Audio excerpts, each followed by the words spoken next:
Let's take a look at some of the big trades from 2016. I think it's useful to go back and study the big winners from the past because they help give you clues and help you recognize new situations as they arise for the future. Now, big opportunities in the markets come from bear markets, and in stage analysis, a bear market is a stage 4 decline. And then the resulting stage 1 base is where people are basically forced out of a market, and they just basically give up. And really what's happening here is the market's waiting for new buyers to come in and turn the supply demand situation around, where just a little bit of new buying pressure can come in and push the market back into a bull market. Now, to start, let's look at Nvidia. And this stock has been receiving a lot of attention in the media lately. But really, one of the clues that this was going to be a potential or a big winner last year was how well it performed in 2015 while there was a lot of volatility in the markets. Really, it was oblivious to a lot of the downtrend that occurred early in 2000 or in the middle of 2015, and it broke out above the 30-week moving average in the middle of last or 2015, started a new advance, and then retested the moving average. And really, one of the points where it started accelerating last year was when it broke out again on high volume back in March, and it hasn't retested the 30-week moving average since early last year. So now the media is really obsessed with this stock, but from a stage analysis perspective, you were buying back when it was breaking out into a new bull market. Now, AMD was one of the stocks I was fortunate enough to be involved in last year, and one of the things that brought my attention to this stock was the action in Nvidia. And one of the ways that you can take advantage of strong sectors in the markets is to find stocks that haven't broken out yet in strong sectors. And a lot of times the overall bull market in the sector will start to push all stocks in the sector up. And obviously the stocks with stronger fundamentals tend to outperform in the sector, but AMD didn't start breaking out until early last year, when Nvidia was already in a bull market advance. So when AMD broke out above the moving average back in March, and then had a nice retest and then break out again in April, really it kicked off the bull market. And again, this stock didn't look back the entire year and stayed above the 30-week moving average.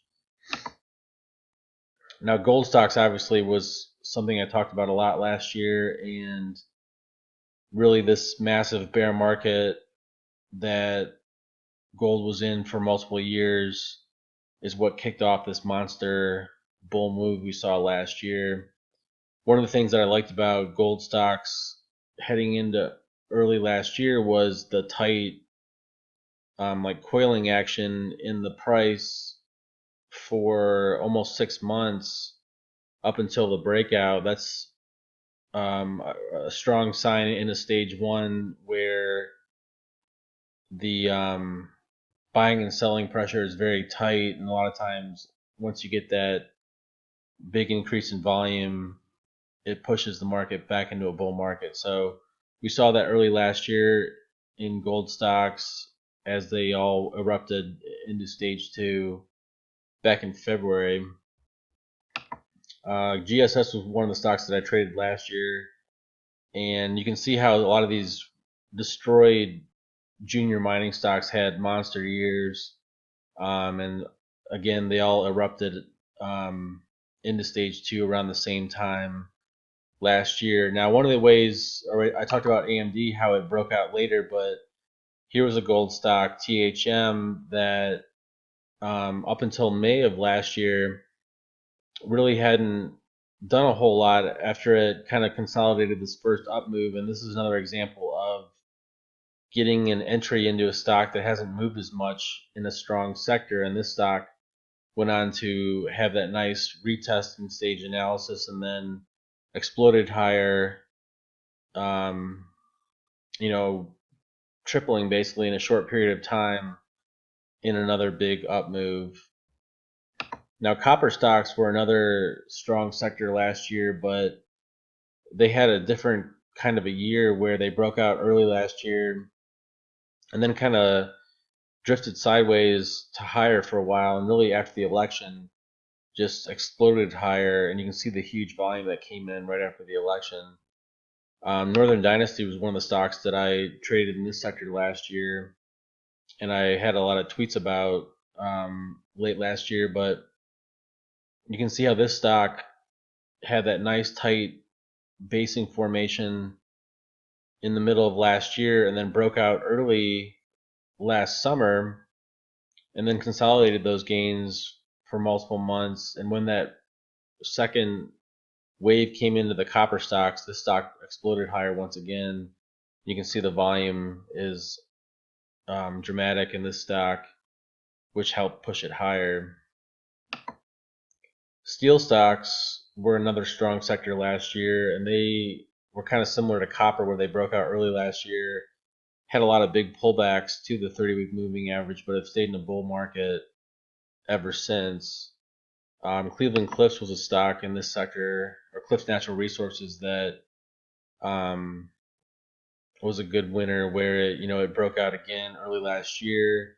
It did have a lot of big pullbacks though, which these are the kind of things that are hard to sit and hold through in a stage 2 bull market. A lot of times you can mitigate this kind of thing by taking partial profits when the stock gets stretched above the moving average, and then buying back in on the next rip once it rips higher again, signaling another advancing stage potentially. Coal stocks were hard to trade last year because the coal sector has been so destroyed that there's really not that many stocks to find to trade. This was a stock that I was involved in last year, but essentially the stock had the nice breakout back in July on over 2 times average volume, and had a nice bull market move for multiple months. And really the coal stocks kind of got exhausted here since they had ran pretty much the entire year up to that point. One last sector to look at is cannabis stocks. This was kind of a very micro cap sector last year, but had some explosive gains. This stock was one of the winners in the sector earlier in the year, and really kind of started its uptrend in 2015 and started accelerating it in the middle of last year when it started taking some big volume. And noticing this stock allowed me to enter into Aurora Cannabis, where just like AMD and just like THM and those other examples, you saw this stock was underperforming for a period of time and hadn't broken out yet. But once you saw that massive increase in volume and the breakout occur and the strength of the sector at this point, the majority of the cannabis stocks were in stage 2 and breaking out on huge volume, so it was a big trade. So that all those factors allowed me to get into this stock last year. So hopefully that is a good kind of summary of some of the big trades from last year. But like I said, it's good to go back and study these things because they give you a lot of clues as to what could potentially happen with different sectors as we start the new year, and help you identify these big trades as they occur. Check out my stage analysis page at nextbigtrade.com to learn more about stage analysis, and my screener for stage analysis at screener.nextbigtrade.com.